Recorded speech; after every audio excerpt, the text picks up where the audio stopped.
No, I have not showered today. What gave you that idea? You know, when you're a kid, making friends is just really, really easy. I mean, all you have to do is look at the person next to you in class and go, Hey, you're my best friend. Okay, just that simple. And when you're an adult and you have friends to introduce you to other friends, it's pretty easy. Hey, John. What's up, Johnny? Meet my friend Jono. Hey, John. Hey, Jono. Then you're friends. You're done. But making friends as an adult by yourself?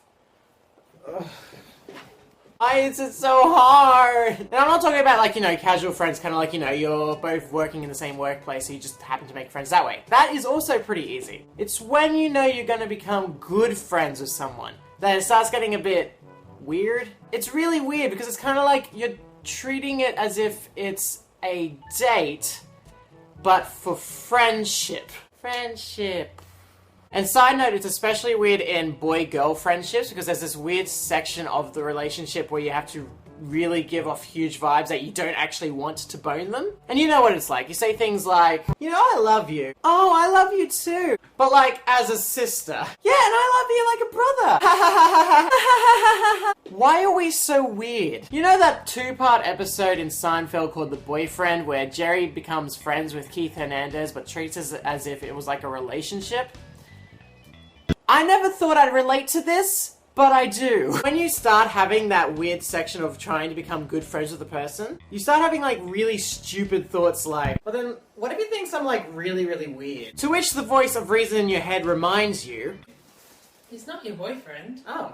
And that cycle just keeps going and doesn't let you go. But what if he's not like there tonight? Still not your boyfriend. I want to text him, but I don't want to seem like a creepy stalker. Really, John? Really? Oh, yeah. Well then, like, what if he asked me to go, like, work out with him? I'm not sure if I'm ready for that type of commitment. You working out? Seriously? Hey! And the reason why I'm bringing this up is that I was in this predicament just recently. It wasn't the first time this happened to me, and it probably won't be the last, but this one was pretty stupid. So let me paint you the picture. As some of you know, I'm going to be in the upcoming production of Wicked by the Metropolitan Players. Plug here.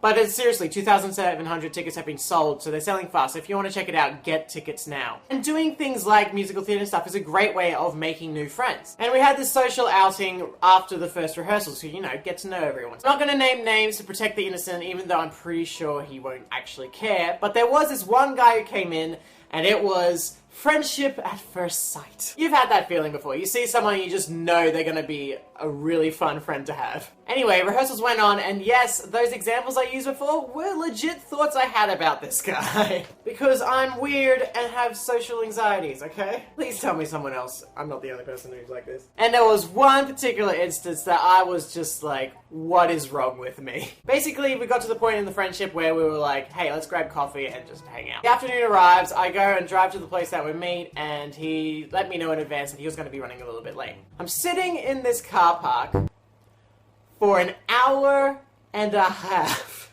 For some reason, at around the hour mark, I am pissed off because he stood me up. This is so lame. And I'm sitting there in the car park, raging in my head. He said he'd be here. He hasn't texted me yet. No, it's fine. No big deal.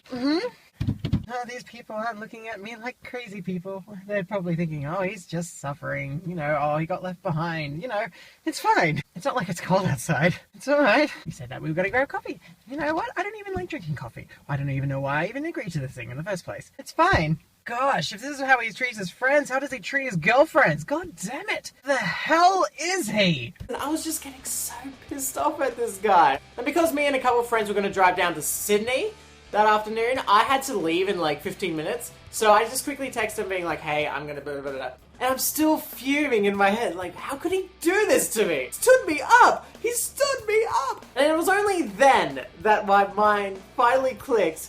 John, what the hell is wrong with you? You're literally just meeting a friend. Get over yourself! And when that finally did happen, I did calm down and just started cracking up laughing at how stupid our minds can be sometimes. And as I said, this isn't the only time this has happened. I've had it with previous friends as well. Male, female, doesn't matter.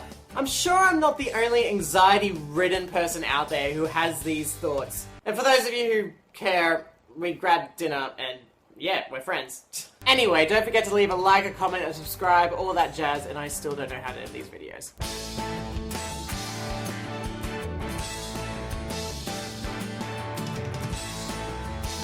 He's not your boyfriend. True.